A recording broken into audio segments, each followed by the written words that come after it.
Defining your values is not just about finding the right career.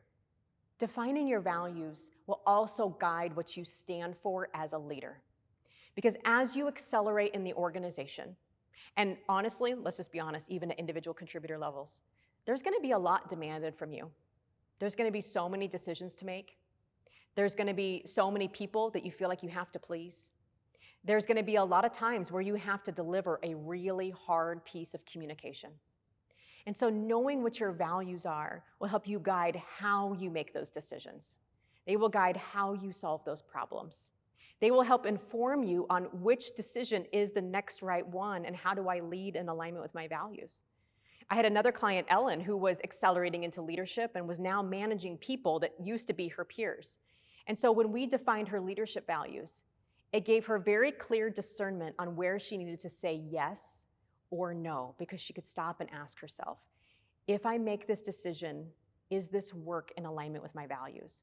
When she thought about managing her peers now as their leader, it's really awkward. And so because she knew what her values were, she could stop and ask herself, how do I treat these people in alignment with my values? And so a really easy way to do that is just to add the words LY to the end of your values. And so if my values are love, respect, family, creativity, and learning, I can think, well, how can I respond creatively? How can I respond lovingly? How can I respond with a focus on learning? Because we know learningly is not a word, but those can give you some clues to really think about how values guide your response. And so to close this out, I want you to take this and I want you to apply it to yourself, and let's focus on some homework. And so if you go into your workbooks, you're going to find all the questions that you need to help you uncover your values. It's going to ask you questions like, what do you stand for? What are your non-negotiables in the work environments that you go into? What creates meaning in your life and your work? What must be present?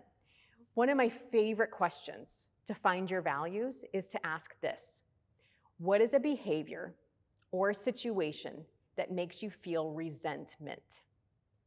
Because oftentimes that means a value has been crossed. Let me give you an example. In one of the organizations I worked for, I led training and development teams. I value learning, and one of the things that was really made me resentful was that the organization lacked a budget for learning and development. So I constantly felt the resentment of wanting to launch new learning and development programs, but the organization not having funds for that. Where people spend their money often shows you where they value, or where they don't spend their money shows you what they don't value. And so because I felt resentment that there was never a budget for learning, it was a big clue to me that perhaps, I think learning is a value here and something that must be present in your life or your work. So complete the assignment. Give yourself the gift of a couple of days. And like I tell all my clients, values, you'll have a good idea of what they are. Be careful they're not shoulds or what you think you should value. But give yourself the course of a few days, even a week. Make an initial list, go live in the world and see what comes up for you, and maybe that list will nudge and change over the course of the next couple of weeks. But the goal here is just to get a list of your top 3 to 5 values so you can kind of go out and live in the world and to see if those make life meaningful for you. Because at the end of the day, we need to know what we stand for as leaders so that we don't fall for everything, so that we can claim our role as confident leaders.